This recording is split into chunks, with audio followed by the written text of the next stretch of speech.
For Christians, Christmas celebrates the incarnation of God in the person of Jesus. So the word incarnation just means when God became a human, or to put it another way, God, who is a spiritual being, he put on a human body so that he could be with us, teach us, and show us his love for us in a way that we can understand, since we are not spiritual beings. In the same way. So John 1:14 says it like this. He says, "The Word, Jesus, became flesh and made his dwelling among us." And this is a story that begins way back in the Old Testament, so centuries before Jesus' birth. God's prophets, who were people chosen to deliver God's message to God's people, they specifically foretold or predicted God's incarnation. And we see this in Old Testament scriptures like Isaiah chapter 7 verses 14 that says, "The virgin will conceive and give birth to a son, and we will call him Emmanuel," which means God with us. Or Micah chapter 5 verse 2 says, "But you, Bethlehem Ephrath, though you are small among the clans of Judah, out of you will come from me one who will be ruler over Israel, whose origins are from old, from ancient times." So there are over 300 prophecies about what God would be like when he became a human, which enabled his people to know, be able to identify who he was. And Jesus, of course, fulfilled all of these prophecies, starting with his birth to a virgin in Bethlehem. Now, Jesus' birth is significant because it's a demonstration of God's love for us, right? That God cared so much for us that though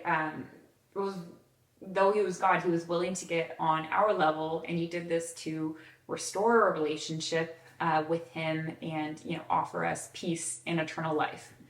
So today, now Christians celebrate this at Christmas, and it's a time of joy and reflection and worship.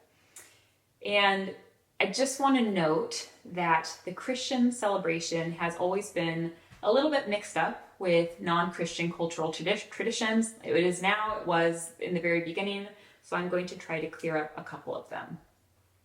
First, was Jesus born on December 25th? Probably not.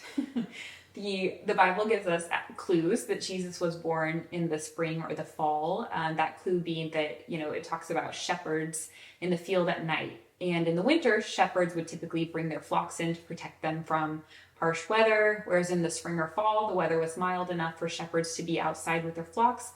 So probably Jesus was born in the spring or fall.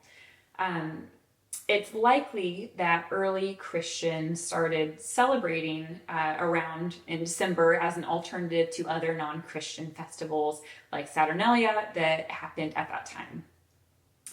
How about Christmas trees? Also, probably nothing to do with Jesus' birth at all, right? Jesus was born in modern day Israel, where the natural vegetation didn't even include the types of evergreen trees that we now associate with Christmas, at least in the Northwest. So these types of trees, however, were used in decorations from other, non-Christian festivals that I mentioned, but they were also later repurposed by Christians in Germany in the 1500s and, considered symbols of eternal life. Let's do Santa. What does Santa have to do with the birth of Jesus? Again, nothing, right? The legend of Santa Claus is loosely inspired by Saint Nick, who was a Christian bishop who was known for his generosity. And while God is certainly generous and possibly the inspiration for Saint Nick's generosity, that is probably the extent of the connection. Okay. So sadly, even the colors red and green that we associate with Christmas may have nothing to do with Christmas at all, right? We can absolutely say that the red is a symbol of Christ's sacrifice for us, and that the evergreen or the green is, a symbol of God's eternal nature. But these colors probably also have some commercial origins. For example, the red is likely popularized by Coca-Cola's holiday advertisements where they depict Santa Claus. Before that, you could see Santa Clauses, dressed in all different colors. So the reason I share this, if you're a Christian, is not to be depressing, but just to let you know you have freedom in how you choose to celebrate Christmas, or if you even celebrate Christmas at all, right?